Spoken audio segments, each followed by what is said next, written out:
Hey guys, it is a little bright today, but today's the morning after, and I think we're gonna go check out the garden and see how everything fared out. Hopefully it's not too bad, and it did get very cold last night, but I think we'll be okay. Um, let's hope. Fingers crossed. Let's go check it out together.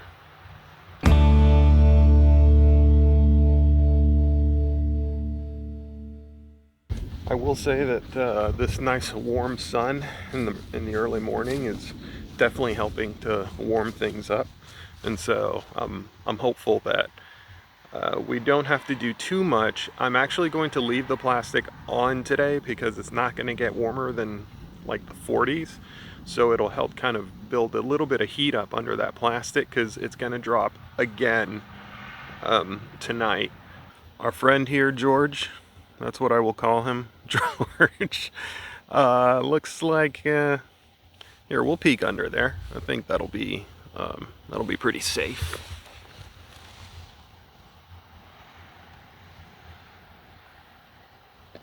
Ooh, George, you're not looking so healthy. Very wilted. Good thing we covered him. He would have died back for sure. He might still. Yeah, the leaves are very tender. Alright, let's keep going. Obviously the garlic. Garlic survived like a boss.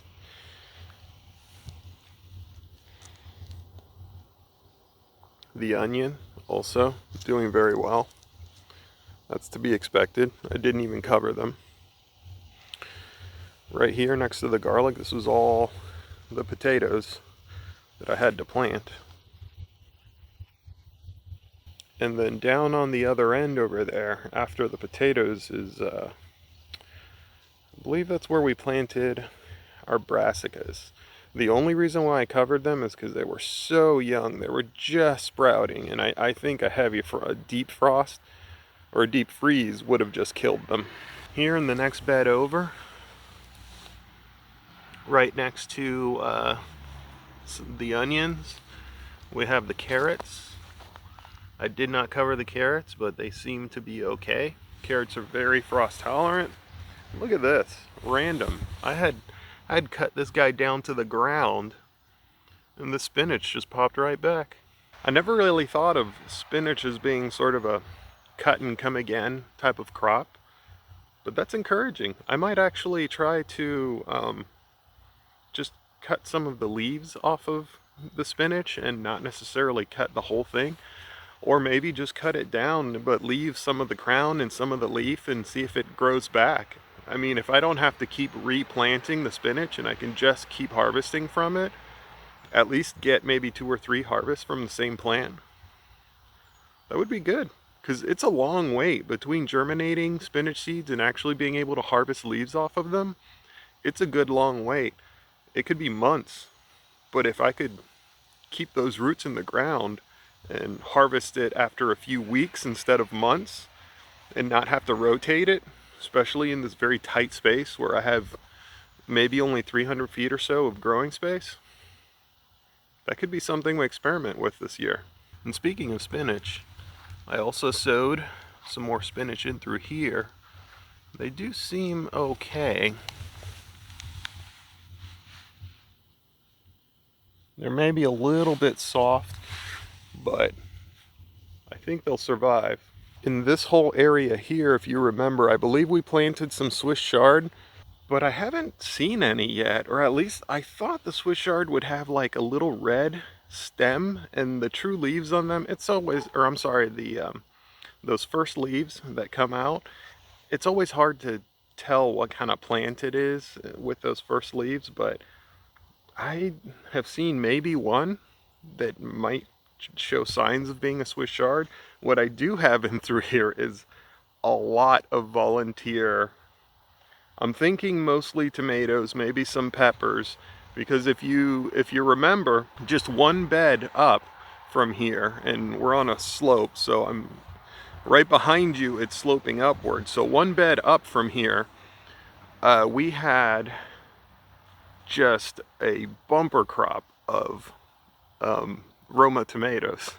And I'm thinking this is probably Roma tomatoes that maybe fell off and rotted and kind of rolled down into the next bed.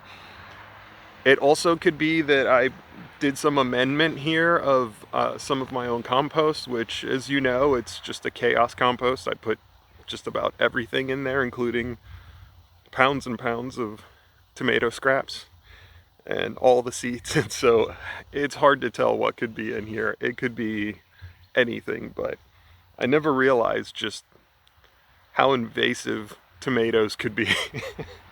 If given the right conditions, they will sprout up just about anywhere, which is encouraging because I could easily transplant some of these right out of this garden, but it's hard to say if it's a bushing variety or a vining variety because, again, I just threw all kinds of tomatoes in there. Grocery store tomatoes, some of my homegrown tomatoes, anything that maybe spoiled or didn't do so well, it all went in there. So in the very beginning, a tomato looks like a tomato plant. It's really hard to tell, at least, you know, I'm no horticulturalist or a botanist or anything, so I couldn't tell you the difference.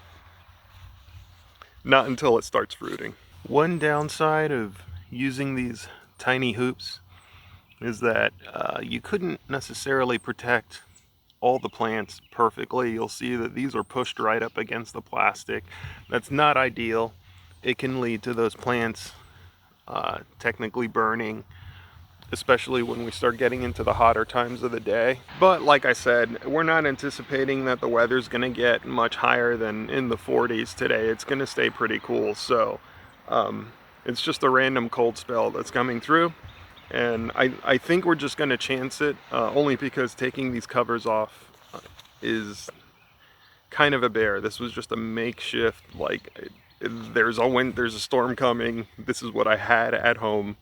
I didn't have time to build boxes or do anything fancy. I just used what I had. So trying to replace these things or pull them back and then put them back over like you would, let's say, a conventional row cover, I didn't have the time to necessarily find a solution like that, and it would just be a lot of work to pull this all back and then do it all over again later today. So I think they'll be okay. I think they'll be all right.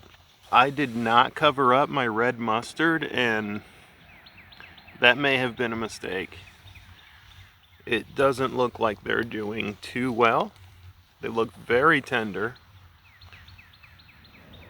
and a little burned. But again, that's one of those plants that I planted really for myself as like a little piece. It's only about maybe a 4 or 5 foot little piece of the bed that I did here just for myself. I'm really the only one who likes to put it in salads or eat it raw. And so there's not a lot of space committed to it. So that being said, if it doesn't work out and these do die in this frost, I'm going to replace it with something that the whole family likes, and that's okay too. I'll just expand the bed and I'll plant more. Believe me, we have a lot of stuff left to plant coming up very soon, as soon as all of this weather passes over us. So I think I'm going to leave it right there for this one. Some good, some bad, but I think overall I think we saved a lot in the garden. I hope the potatoes can make a comeback. Maybe they can strengthen up or at least live just long enough to produce some new sprouts, and I think we'll still have a harvest later this year. With that, you guys, as always, be good, and I'll see you on the next one.